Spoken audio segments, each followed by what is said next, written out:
Fantasy शाइर जी परख इब्न हयात पंवर। मुल्क जो कहिड़ो हाल आहे? भॻवान जी दया आहे महाराज, पर महाराज प्रजा में ॾाढी बेआरामी आहे। प्रजा जी बेआरामी भॻवान जी दया अॻियां कुझु बि न आहे। राजा जो जवाबु ॿुधी वज़ीर ख़ामोश थी वियो। थोरी देरि खां पोइ राजा वरी वज़ीर खां पुछियो, भला पंडित ऐं ब्राह्मण कहिड़े हाल में आहिनि? आसीसाऊं था कनि महाराज। केतिरनि खे जागीरूं ऐं पघारूं ॾिनियूं वियूं आहिनि, केतिरा मंदिर ऐं विद्याला ठाहिराया विया आहिनि। पर महाराज, वज़ीर अञा ॻाल्हाए रहियो हो त राजा वराणियो, असांखे तुंहिंजी ॾाहप ऐं अकुल में इहा ई उमेदु आहे, पर जेसीं ताईं पंडित ऐं ब्राह्मण धर्मी व्याखाण ते ज़ोर न ॾींदा तेसीं सभु बंदोबस्तु बेकार आहे। बिल्कुलु महाराज, सृष्टि ते जॾहिं खां राजाई दस्तूर हलियो आहे तॾहिं खां दुनिया जे राजाउनि पंडितनि ऐं ब्राह्मणनि ते सदाईं महिरबानी जो हथु रखियो आहे। इहा ई त बुनियादी ॻाल्हि आहे वज़ीर। पर वज़ीर, शाइरनि ऐं सुगड़नि ते बि साॻी नज़र करणु घुरिजे। हू हमेशह दरबार जा दुआगू रहिया आहिनि। न महाराज, सभु न।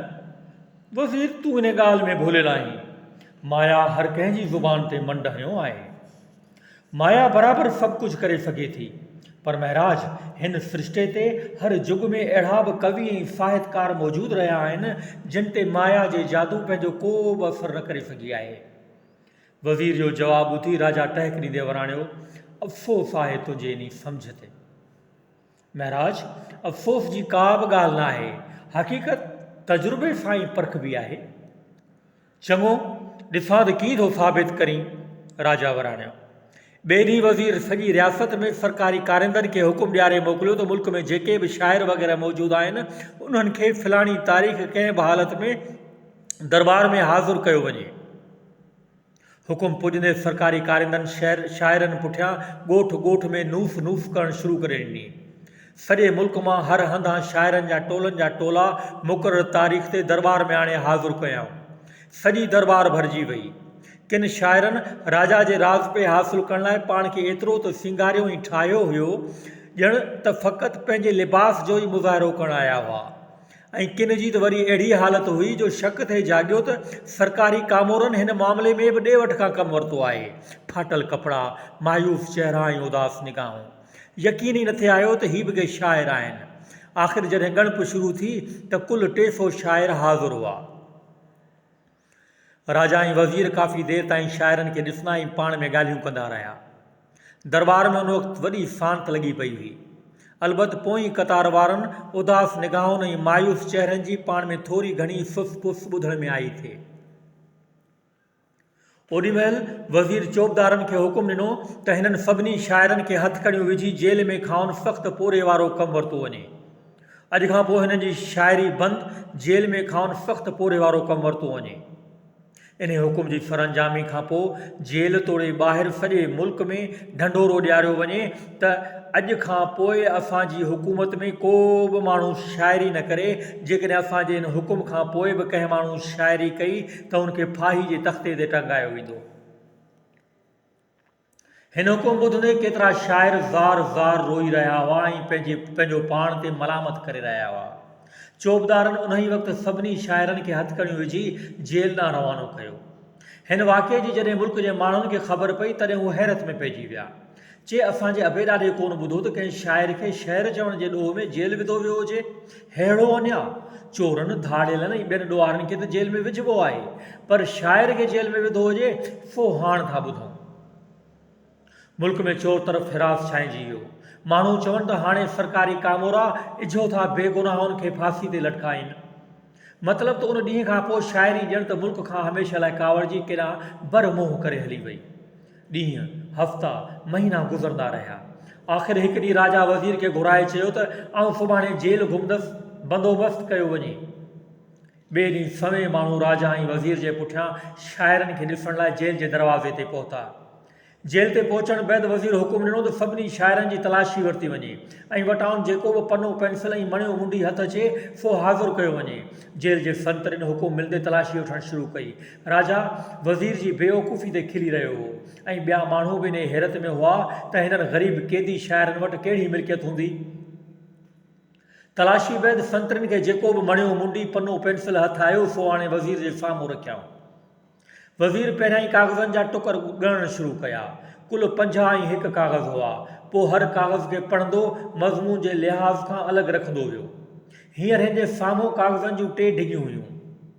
वज़ीर कागज़नि जी हिकु डिॻी खणी हुकुम कयो त हिननि 30 शाइरनि खे ॿियनि खां अलॻि करे बीहारियो वञे।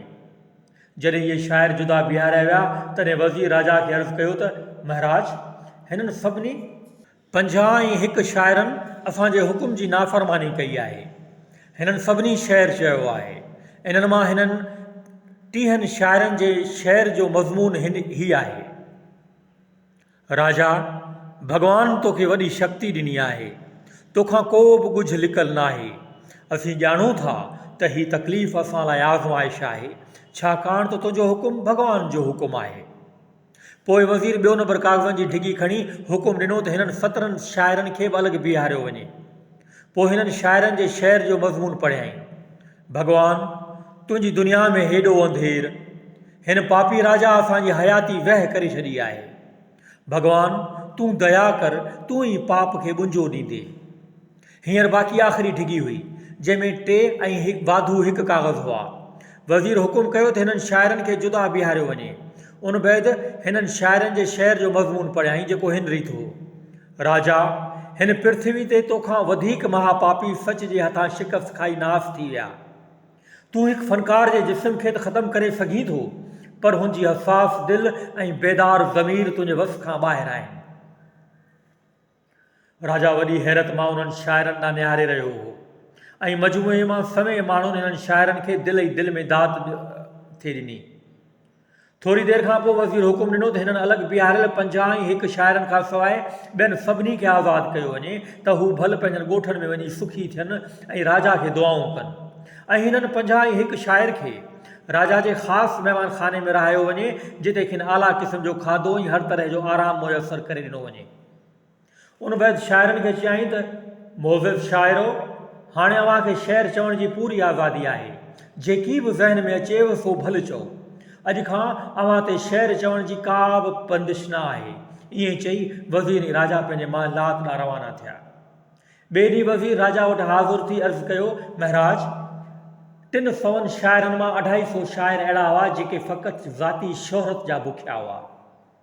हू जॾहिं जेल में बंदि कया विया ऐं ॾिठाऊं त हाणे असांजी का बि इज़त कान रही आहे त शेर चवण खां बिना तौबा करे छॾियाऊं। एतिरनि शाइरनि 3 महीननि जे अरसे में हिकु शेर जी तरह मिसरह बि कान चई आहे। उन्हनि खे कंहिं बि हालत में शाइर कोठे नथो सघिजे। राजा, भला हू शाइरनि जा पहिरियां 2 टोला जिन बंदिश खां पोइ बि शेर चयो आहे? वज़ीर, महाराज, उन्हनि खे बहर वज़न जी त चङी ॼाण आहे, पर साॻिए वक़्तु मंझंदि पाई जी बि सम्झ न आहे। हिकिड़े जी शाइरी इहा आहे त संसार में जेका बदी ऐं बुराई थिए थी सा भॻवानु पाण राजाउनि हथां कराए थो।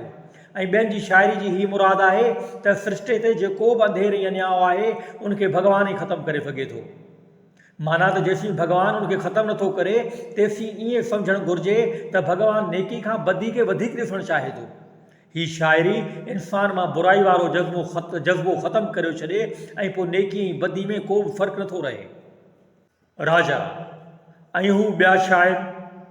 वज़ीर, हिननि 3 शाइरनि जे शेर में वॾी हक़ीक़त समायल आहे। महाराज, हिननि शाइरनि जे शेर मां ही ॻाल्हि साफ़ ज़ाहिर थिए थी त सच कॾहिं बि कूड़ ऐं ज़ुल्म जे अॻियां आण न मञी आहे। सच खे दॿाइण लाइ जंहिं बि ज़ुल्म ऐं ॾाढ खां कमु वरितो आहे उहो न फ़क़ति पाण तबाह थियो आहे, पर सच खे तिहाई वधीक हिमत ऐं हौसलो पिए मिलियो आहे। राजा वॾी ख़ामोशी सां वज़ीर जी गुफ़्तगू ॿुधंदो कंधु लोॾींदो थी रहियो। वज़ीर जॾहिं आख़िरी जुमिलो पूरो करे राजा ॾांहुं निहारियो तॾहिं राजा चयसि, वज़ीर, अञा बि को तजुर्बो करिणो आहे? वज़ीर, जी महाराज, 2-3 ॾींहं शांती करियो। 3 महीननि खां पोइ हिकु ॾींहुं वज़ीर राजा खे चयो त महाराज, मुंहिंजी मर्ज़ी आहे त अॼु शाइरनि जे मामले खे ख़तमु कयो वञे। ईअं चई हू ओॾीमहिल महिमान खाने में वियो ऐं शाइरनि खे चयाईं, मोज़िज़ शाइरो, हिते रहण खां पोइ अव्हां मां जिन बि शाइरी कई आहे उहे पंहिंजे शहर जा दीवान पेश कनि। वज़ीर शाइरनि खां संदनि शहर जा दीवान वठी रवानो थियो। ॿिए ॾींहुं वज़ीर शहर जा समूरा दीवान पाण सां खणी राजा जी ख़िदमत में हाज़ुर थियो। अर्ज़ु कयाईं त महाराज, 50 शाइरनि मां 27 शाइरनि महिमान खाने वारे अरसे में हिकु शेर बि न चयो आहे। राजा: छा शेर चवण ते मना कई वई हुई? वज़ीर: न महाराज, हिननि खे त पहिरें ई ॾींहुं शेर चवण जी इजाज़त ॾिनी वई हुई।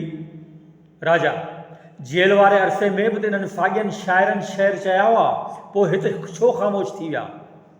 वज़ीर: जेल वारे अरसे में खेनि पंहिंजी मज़लूमियत जो अहसासु हो ऐं दिलि खे तस्कीन ॾियण ख़ातिर शेर चवंदा रहिया, पर पोइ जॾहिं ॾुखनि जा ॾींहं ख़तमु थिया ऐं सुठा खाधा ऐं क़ीमती लिबास मिलनि, तॾहिं शाइरी जो ख़्याल बि भुलिजी वियनि।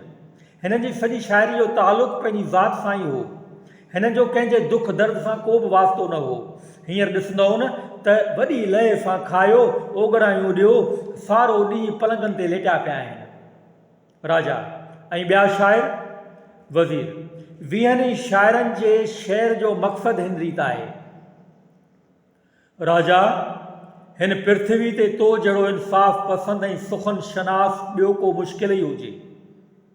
तुंहिंजो इंसाफ़ ॾिसी प्रजा तोखे राति ॾींहुं हथ खणी दुआऊं थी करे, राजा तोखां पोइ प्रजा जो अलाए कहिड़ो हाल थींदो, शल भॻवान तोखे वॾी ॼमार ॾे। वज़ीर टहिक ॾेई राजा खे चयो त ही इंसाफ़ ऐं सुखन शनासी जा गीत तव्हां पाण ई सम्झी सघो था।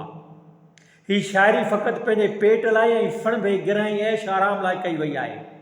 हिननि जो फ़क़ति पंहिंजी ज़ात सां वास्तो आहे। मुल्क में छा थो वहे वापरे, तंहिंजी हिननि खे का बि परवाह न आहे। उनखां पोइ वज़ीर बाक़ी रहियल शाइरनि जा दीवान राजा जे साम्हूं रखी उन्हनि मां हिकु दीवान खोले पढ़णु लॻो।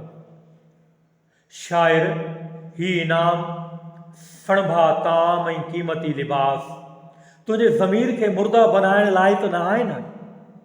तुंहिंजी दिलि क़बूल कंदी त तूं सणभिन रकीबुनि ते रीझी पंहिंजे मुशाहिदे ऐं अहसास जो इज़हार करणु छॾे ॾीं।